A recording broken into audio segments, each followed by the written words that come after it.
today I want to talk about pretty and handsome.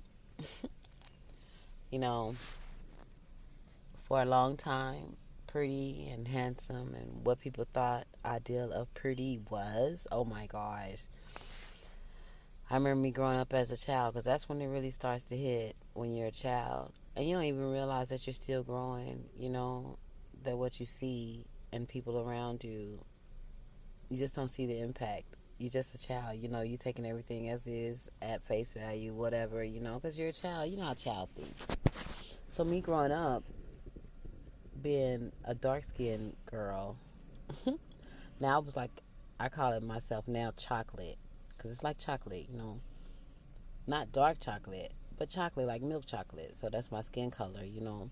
So me growing up, I always looked at myself as being Sudanese black, you know, even though I never was that color. But because of back in that day, when I was growing up, it's like 70s, 80s, 90s. I was like born in the 70s, lived out my kid years in the 80s, graduated in the 90s. So that type thing. And then around that time, the world was evolving, doing different things. That was the 80s. I mean, 70s was, funkadelic. 80s is like, I don't know, Roger and Zapp, if you can say, good music. And then you had 90s and hip hop, So along that era, but growing up, I always thought I was ugly, And you know what's so funny? Now I think I'm beautiful. It's crazy. But it took a long time for me to get there because back in the 70s and 80s, they had the colorism thing. So I didn't fit in that. My mom and my sister was light complected. They had nice shapes and stuff. Then I was a big girl, and I wasn't a big girl. Now it's like, I'm like, I ain't said I'm like, let me see. I would think I'm more like along the line of, I started out as like, because I don't want to feel like I'm offending anybody. But I was a big girl, you know, and then I learned eventually how to maintain my weight. But I know a lot of my weight was happy eating because I didn't feel happy growing up. I didn't feel pretty growing up because I didn't have nobody to tell me that. I think people always came around and they would say, "You're a pretty black girl." And me growing up, pretty black girl, because of they put the word black in there, I guess. And so that made me think of the color black, not looking at me in the mirror saying that I'm chocolate, but they put it as black. So I'm thinking tar baby, to be honest. And then I look at my sister and my mom, and they're all bright complected and a nice shape, and I'm the dark girl with the big stuff. Not even big stuff, because to be honest, I ain't saying I was a brick house, but I was big for my age, so all my stuff fit in the right places. It was just voluptuous and curvy. You know, them girls that you think they're a certain age, but they not. They really older. I was one of them girls, and then my maturity level, because I've always been mature about myself, made it even that more convincing that I was older than I really was when I wasn't. So, once again, growing up, I always thought I was just ugly. I didn't fit the mold of what you saw on TV. So I had to eventually learn, and I guess as I grew up and I got to know people, learning people, being around people and learning their attitudes and who they were and how they come across, it got to me to understand that, man, it don't matter how, if a person is pretty, if their attitude is ugly, oh my God, they are ugly no matter what they look like on the outside. But if that attitude come across ugly and mean and nasty, oh my God, it just makes that person look ugly. No matter how cute, how fine, how sexy, whatever. Arrogance is not cute. Loudmouth, talking off, want to be seen, obnoxious, not cute. So, that kind of made people look ugly. And so I guess I kind of grew to the thing to like, dang, just because a person is cute, if they ugly, they inside, they spirit, they whatever is ugly, it shows on the outside and it just does not make them cute. So when I started dating, like dating for real or even really just, I remember my first boyfriend, he wasn't so cute. but it was something about his insides that I liked. I thought he was a cool dude, you know. And this is second grade, like, cause that was my first boyfriend in second grade. But he was a cool dude. We was friends, you know.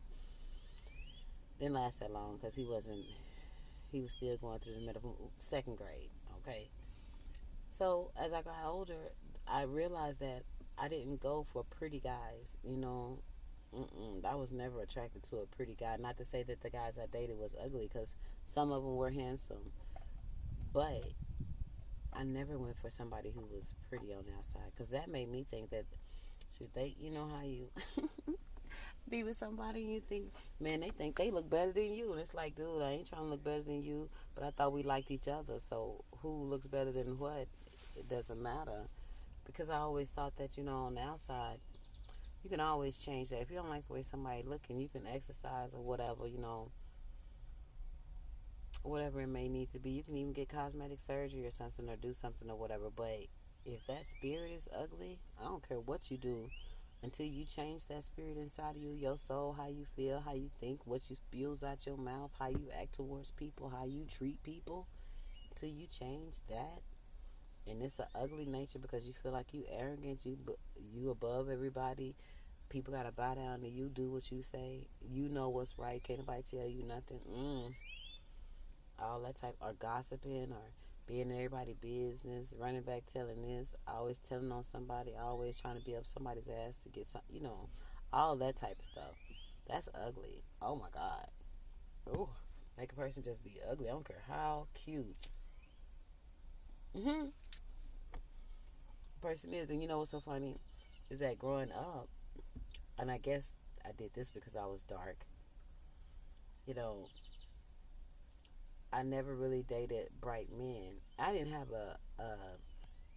I had an affinity to more dark skinned guys, but I probably dated like 3 light skinned dudes in my whole life. That's crazy though, because most of the time the bright skinned guys always act. I can't say that about all of them, but a lot of them that I ran across during that time growing up, they were arrogant. They thought they was God's gift, so I didn't fool with them. You had some dark ones that act that way too, but most of the time, bright skinned dudes. I don't know if it was because, you know, that slave mentality thing where the bright ones was in the house. They was house Negroes. I don't know, but they just always act like they was God's gift. Everybody gave them a pass of what have you, and don't let them be mixed with black and white or black in anything. Cause then they come out with their good hair and they just know they just the shit. Even though they don't know who they are, because they don't know which way to go really either. That's sad to say, but most of the time they don't know because they're not accepted here, they're not accepted there. Yes, they're cute outside, but anyway, that's a whole nother story. But anyway, I go back to me being cute and this and that. Me thinking that I'm not. Growing up, I eventually, but I always noticed that I was cool with everybody. I was friends with everybody. I was not, you know, I was always trying to help somebody. You know, I always wanted to see, like I said, I always like to see people succeed. So I was always friends with people and not, oh my God, underdog people.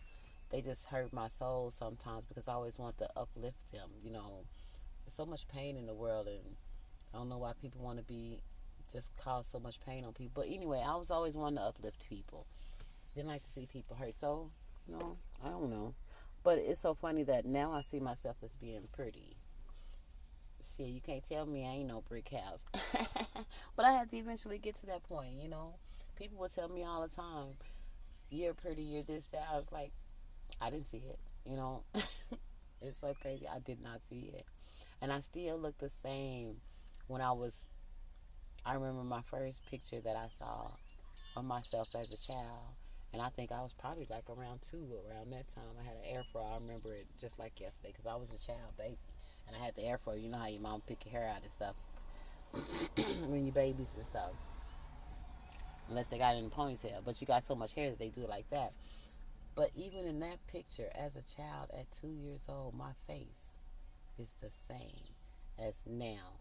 And it's like almost 50 years later. And I still see that same little girl in this face no matter what the size I was, because I went through several sizes, because like I said, I struggled with my weight a lot until I understood how that's supposed to work. You know, and so now I can maintain it better. But before, even doing the different up in sizes, and at one point I was almost 300 pounds, and I'm only 5'8". So, and I struggle with a lot of things, bulimia, all that stuff. I ran the gamut, you know. But until I had to understand me and understand why, but I always trusted. Y'all listen, I always trusted in God, because, like I said, what God brings me to, He will bring me through it. I've always had my faith in God. And somewhere along the line, I always kept thinking about this, how they used to say the ugly duckling grew up to be a swan. And when I said that, I was thinking about India Ari. Ugly duckling grew up to be a swan. And now your back aches and your chest burns. That song. I love me some India Ari. Her words and her songs back then in the 90s. Her albums when they first brown skin, all that. It's like she was my sister, soul sister, speaking to my soul. Every song, even the little small ones. I know all her songs because they helped me grow to be a better person. They touched me on a soul level. And I didn't even realize it at the time. It's only now when I look back, because back then, we were kind of like the same age. So